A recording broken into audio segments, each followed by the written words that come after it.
దేవునికి వందనాలు. మొన్న, నిన్న ఫ్యామిలీ ప్రేయర్‌లో మా పిల్లలకి ఒకటే వచనం చదివిపిచ్చి ప్రార్థన చేపిస్తా ఉంటిని.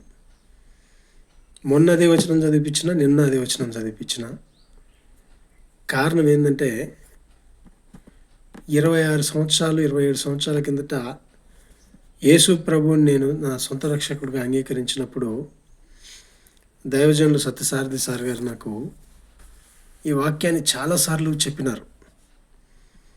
ఎందుకు ఆ వాక్యాన్ని చెప్పినారంటే ఆ రోజులు 26, 27 సంవత్సరాల కిందట నేను విశ్వాసంలో ఎదుగుతున్న రోజులు ఆ వచనాన్ని చదివినప్పుడు నాకు జ్ఞాపకం వచ్చినాయి. దైవజనులు సత్యసారథి సార్ గారు చెప్తా ఉండే ఆ రోజుల్లో ఏమనంటే, బైబిలు చదవడం ఏ క్రైస్తవ విశ్వాసైనా చదువుతాడు, అన్యులు కూడా చదువుతారు. ప్రార్థన చేయడం ఎవరైనా చేయగలుగుతారు. కానీ క్రీస్తు ప్రభువుకు నమ్మకంగా క్రీస్తును పోలి జీవించటం చాలా అరుదు. అలా జీవిస్తే ఆశీర్వాదాలు వెనక నుంచి నేను వెంబడిస్తాయి. దేవుని కృప ఎల్లప్పుడూ నీకు నీ కుటుంబానికి తోడుగా ఉంటుందని ఆ రోజుల్లో ఆయన నాకు నేర్పించినాడు. అదే వాక్యం నేను చదువుతున్నప్పుడు నాకు ఆ 27 సంవత్సరాల కిందట ఆ అనుభవం గుర్తుకొచ్చింది. నిజంగా ఆ వచనం ఏంటంటే, 1 యోహాను 4వ అధ్యాయము 20వ వచనం.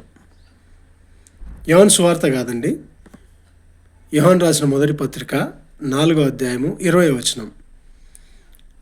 ఎవడైనను దేవుణ్ణి ప్రేమించుచున్నానని చెప్పి తన సహోదరుణ్ణి ద్వేషించిన యెడల అడు అబద్ధికుడు.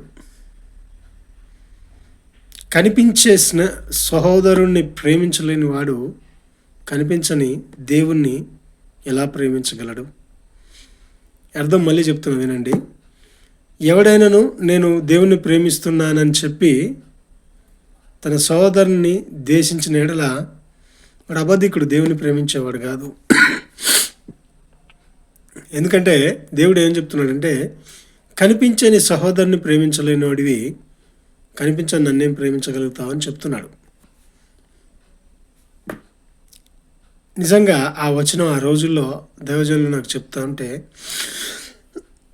మనసులో చాలా నాటుకొని పోయింది. నిజమే, మనం ఎంత కానుకలు ఇచ్చినాం, ఎంతసేపు ప్రార్థన చేసినాం, ఎంతసేపు బైబిల్ చదివినాం, ఇవన్నీ కావాలా. కానీ ఇవన్నీ పక్కన పెడితే మనము దేవుని మాట ఎంతవరకు వింటున్నాం? దేవుడు అంటున్నాడు, నీ పక్కనున్న నీ స్నేహితుని నువ్వు ప్రేమించలేనోడివి నన్ను ఎలా నువ్వు ప్రేమించగలుగుతావు అని దేవుడే మనల్ని అడుగుతున్నాడు.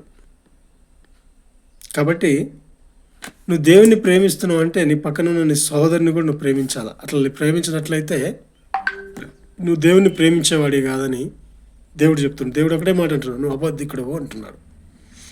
నువ్వు నీ సహోదరుని ప్రేమించినట్లయితే నువ్వు దేవుని ప్రేమిస్తున్నావు చెప్తే అది అబద్ధికుడవు నువ్వు, అంతే. కాబట్టి మన సహోదరులను మనం ప్రేమిద్దాం, అలాగే దేవుణ్ణి ఆరాధిద్దాం. దేవుడు ఈ మాటలు దీవించునుగాక.